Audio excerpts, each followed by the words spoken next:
Hello and Chodesh Tov. We entering the Chodesh Av, which is a significant time on the Jewish calendar, and I just wanted to create a little video for a review of things that we discussed in the past, but particularly important this time of the year. A lot of people, besides observing the different traditions of 3 weeks and 9 days, where they will be abstaining from, let's say, eating meat, and general hygiene also can vary between the communities, whether people bathe regularly or they will do it, let's say, Erev Shabbat, and therefore there could be some challenges in that regard as well.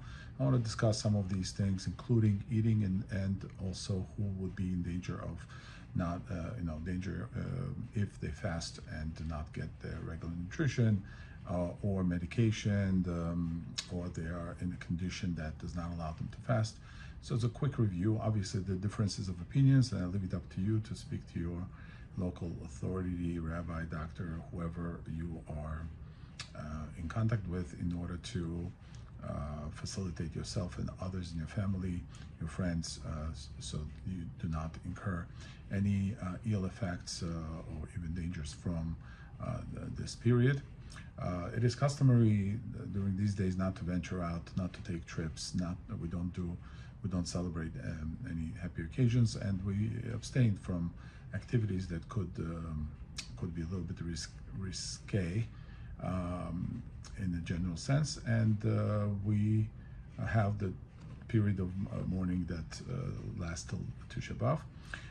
And there are many traditions that set, and people are adherent to these traditions. And some people may not be able to keep all of the traditions in the usual manner, particularly when they approach old age or they have come to some health challenges. So we have obviously fundamental source, which is Torah, and Torah only talks about one fast, Inui Nefesh, which is on Yom Kippurim, V'intemet Nafshotechem, which means Achila V'Shtiyah, and 5 Inuim that we have in the Torah. And from there, the Chazal took a mandate to institute other fasts throughout historic events that occurred, and for different reasons they've instituted rabbinic fasts. Now, the two important ones are usually Tisha B'Av and Yom Kippur, where the other fasts are easier. They are day fasts and not 24-25-hour fasts. Tisha B'Av happens to be a long fast, and it's probably long and arduous because of the hot weather conditions. I personally do not remember when it was ever rained on Tisha B'Av. I do not remember. From a young age, we used to go, and many communities have tradition of going to the cemeteries to visit the deceased relatives, and they say Kaddish there. And I don't remember that it was ever a cool day or a rainy day. It was always a hot day, and I think this year will not be an exception. So because of that, a lot of people experience overheating, heat strokes, and because they find themselves outside. Those that stay inside, they have less issues, and people who cannot go out, elderly and so on, they should probably stay inside with air conditioning and the comforts of their home. Many things can happen due to withdrawal from food, from drink.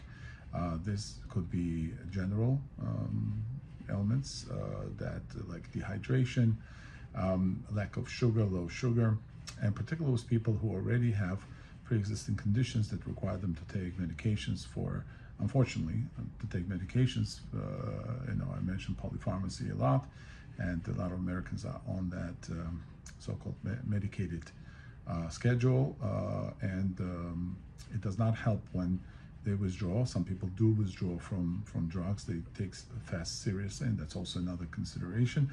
And they do not consult the, let's say, physician before doing so, because they are very adherent to their traditions, that they would not miss a fast.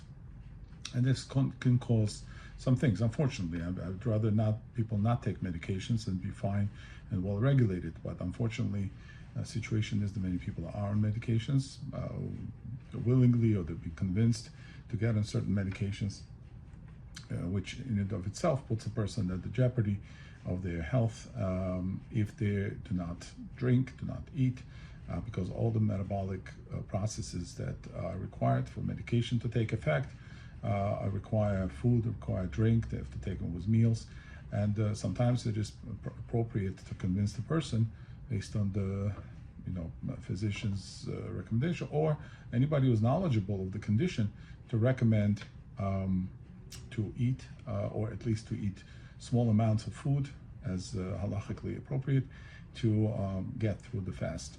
Now, fast or not, I've heard many times people ask me, "Oh, the Torah instituted fast, or Rabbi instituted fast because it's good for us. It's some kind of it's a nutritional detox, so to speak." It could be. I'm saying it is. The fasting, it is one of the modalities in health is fasting.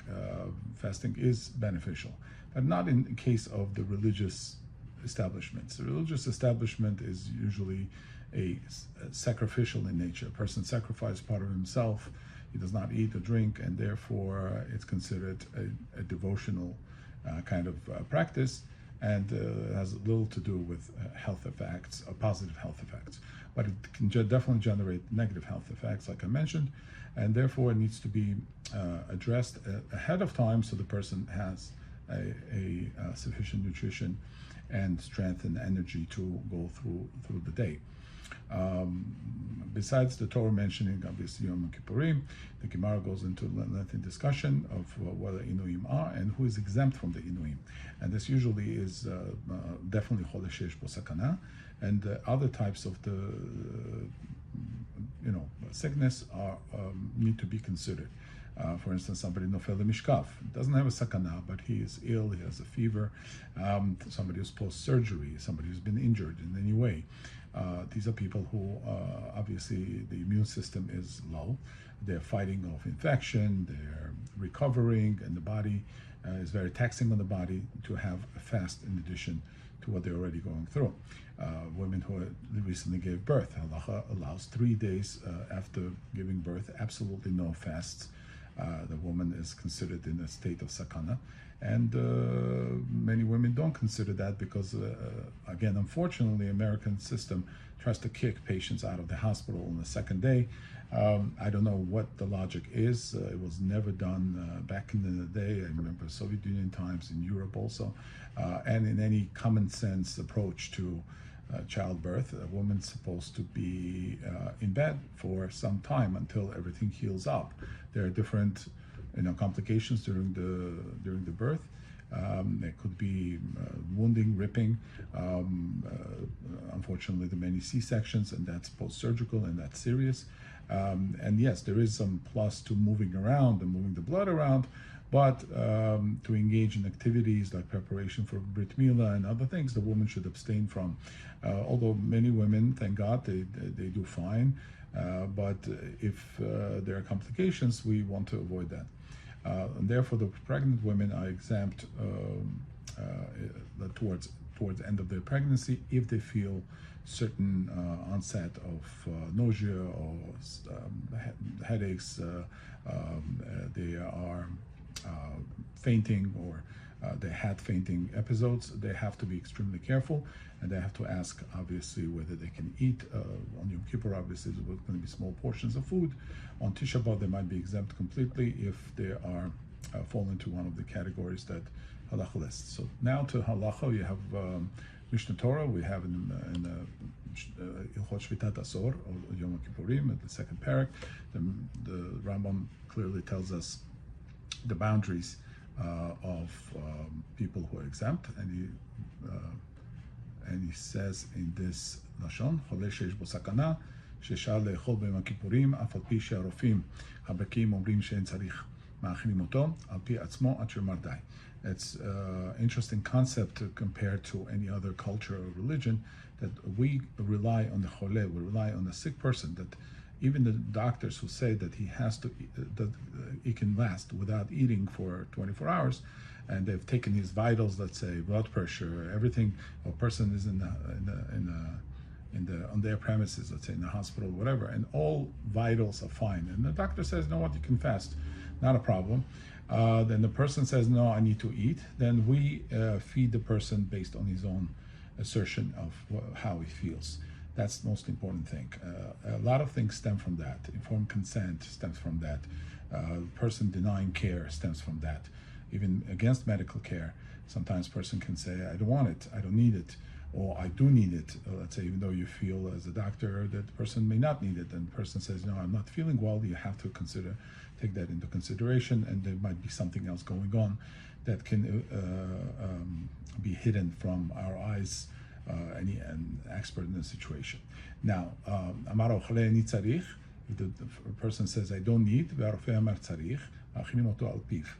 And then if the person says, I don't need, but the doctor recognizes that he has a critical situation, onset of critical situation, then we feed him based on the suggestions. We'll always err on side of caution, and we machmir, we are stringent when it comes to saving life or health or any kind of a initial slippery slope of not taking proper nutrients that can lead later on to an issue. For instance, a person that has ulcer, right? If he does not eat, it does not produce enough food or mucus in the stomach, that also can act up. And if it's a bleeding ulcer, that can cause further complications. If he hasn't eaten the entire day, now it can have a permeation, God forbid, of the ulcer, or some worsening of the situation. This can result in blood loss. It can result in anemia, and that will happen later on. It does not happen at the day of the fast, but it can happen next day, because the stomach's been empty for 25 hours. So all these conditions have to be carefully considered. One of my pet peeves of my talks is that the rabbis are utterly uneducated about health and physiology, and today's many pulpit rabbis that who lead the communities, they are lacking on understanding of many, and I'm not really blaming them, because they don't have that education set in, but they lacking understanding of pharmacology and physiology and how a person might feel. And yes, many of them are cautious, and if the person asks, it will say go to a doctor and ask them. But it does not hurt to know what happens, because every time there's Yom Kippur or Tisha B'Av, somebody faints. Every single year, somebody faints in the bleachers. Like in Ezrat Nashim, the Hatzallah is called, and situation could be grave. Also not taking into consideration the medications that people are on could also lead to something like that. Sometimes it requires a bigger person to convince a sick person to eat, because they're not used to it. They're very traditional. They don't want to break fast. So yes, those people who have influence have to be called in order to convince the person and suggested that it might be a better for them, a better outcome. And obviously it is in essence the following of the mitzvot and the Torah to adhere to these restrictions. Even though a person is eating, is actually fulfilling the mitzvah of protecting his health and well-being, which is a positive thing.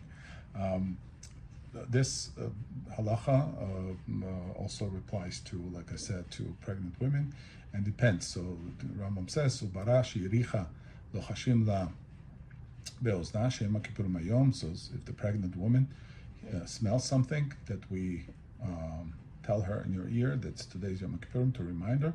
And if she did not come down, we don't need karera da'ata. She's still agitated and she wants to eat something, then we feed her. We feed her whatever is available, even non-kosher food, because it's a sakana. I mentioned that before, and that also goes against some of the medical understanding of today, because there is nothing in medical research that so far I've seen that clearly points to smell affecting a person to the point of sakana, point of danger to life. Most doctors will ignore that. Doctors that I know, they don't really understand the mechanism, but they should, again, err on side of caution that it's not appropriate for a person that's craving food where there's many metabolic processes taking place. If that person faints or falls and so on, that could be a danger, and one has to be cautious. Shulchan Aruch also reflects that, similar to Rambam's language, and you'll find that in Orach Chaim, Tafresh Yud Zayin, Tafresh Yud Chet. These are the simanim. So the sick person that needs to eat, Im yesh sham rofer, Shulchan Aruch says, Baki, afilu hu akum. We have a doctor who's an expert, even if he's non-Jewish doctor, sheomer, im lo yachlu, yachilu oto, I'm sorry, if they lo yachilu oto, if they don't feed the sick person, efshar sheichbad alav acholi, v'yistaken, maybe the sickness will intensify and he will come to danger, meaning later on, like I mentioned. It doesn't have to be immediate danger. It has, if the numbers don't look good and later on in the day a person might suffer, that would do things now to break the fast in order for the person not to suffer later on.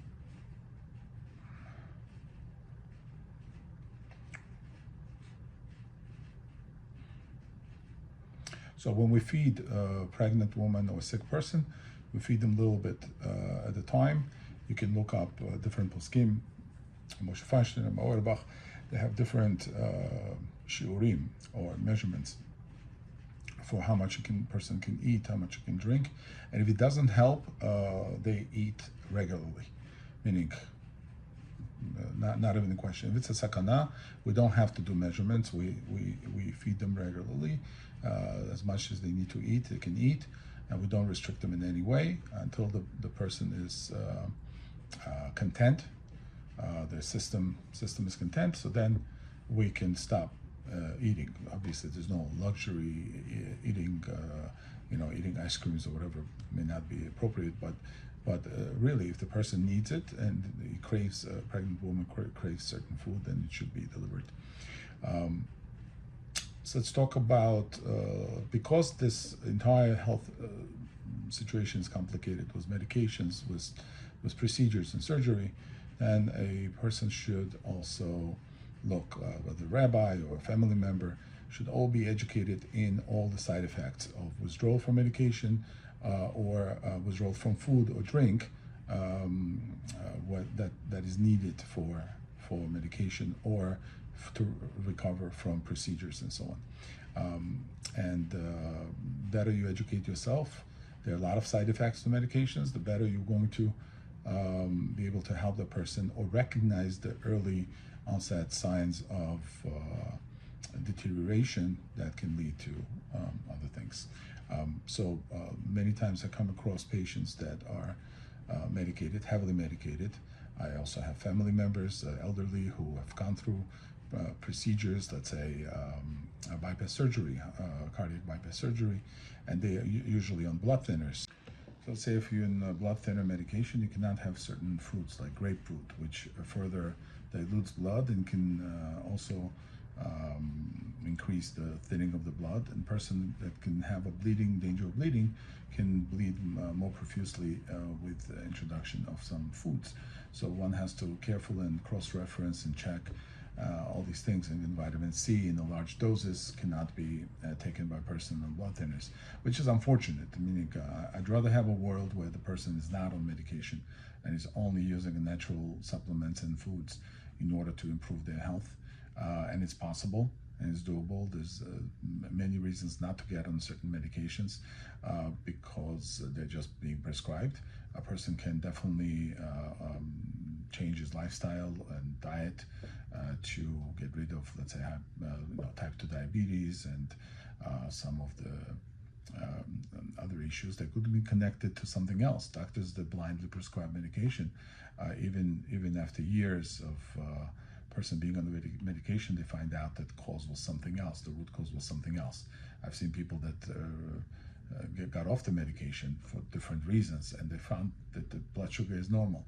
It normalized, stabilized, and they no longer need that metformin or any other GLP-1 drugs. And that's unfortunate. That means that the doctor blindly prescribed them something to earn their, appointment, and the person goes on and suffers for the rest of his life, and actually harms his health by side effects that drugs produce. And one has to check and try to get off the medication on if there's any possibility of wrongly prescribed.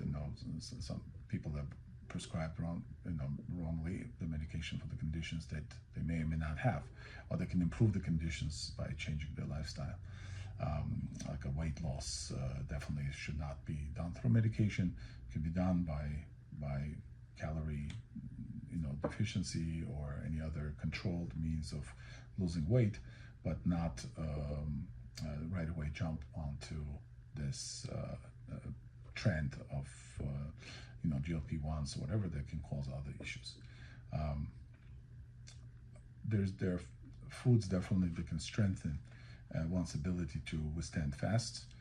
Many people like coffee. They have caffeine withdrawals, and these caffeine withdrawals can cause headaches and other issues, tremors. I like coffee, and before fast I usually have a very strong Turkish coffee, and that allows me to fast much easier. I last very well. But this Shavas B'Tammuz, I forgot to drink my coffee right before the fast.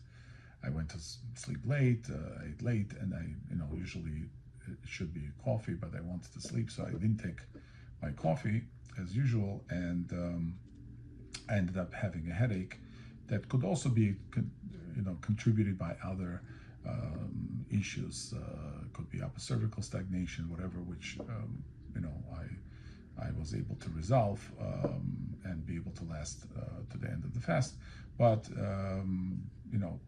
anybody who has a regular diet of let's say caffeine should consider using caffeine. I've heard people using special caffeine enemas and other things. I wouldn't go that far, but to have a strong coffee right before the fast would be a good idea. Sugar, it's another thing. If somebody depletes in sugar, obviously not in extreme situations where a person can fall into crisis of low sugar, but normally if they need sugar, they should have that right before the fast so they can have adequate amounts. Other foods can be beneficial for energy, let's say carbs. Again, they turn into sugar, but the carbs are essential for people not to faint in extreme situations, particularly if they're engaged in some activity, they're outside, they find themselves outside.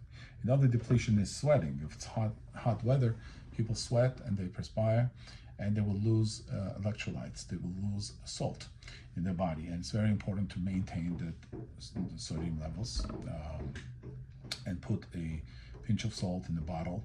Even if the person is on salt restrictive diet, it's not going to cause any issues if they put a pinch of salt in the diet. In fact, if the person does faint and ambulance comes, that's exactly what's going to happen. They will push in 2 bags of saline solution, which is 9% salt, and they're not even going to ask a person if he is doctor restricted salt or not, because they know it saves lives, and therefore a person should put a pinch of salt. I always bring the famous case in 1996 in the Chicago heat wave that close to 700 elderly died in their apartments because they were on salt restricted diet, and they'd been drinking water, but the water was basically washing out all the electrolytes, and they became dehydrated, and they were not able to sustain their metabolic function. So that's, in a nutshell, what one has to know. There are a lot of other details. There are a lot of contemporary poskim like Moshe Feinstein and Rav Ovadia Yosef that talk about pregnant women or sick people that have these particular challenges which were not known in the past. Let's say Maimonides did not have medicines that people take today, so obviously could not comment on it.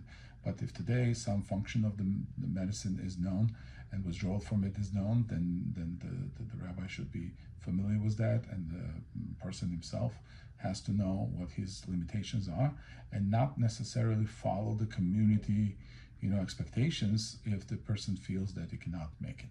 Many people are very much in tune with the community actions of any sort, and when everybody's fasting, they feel uncomfortable not to fast, particularly if they have to take the Aliyah to Sefer Torah, and if the person did not fast, he doesn't get to go up to Sefer Torah traditionally, and that becomes an issue of embarrassment if the person may not be able to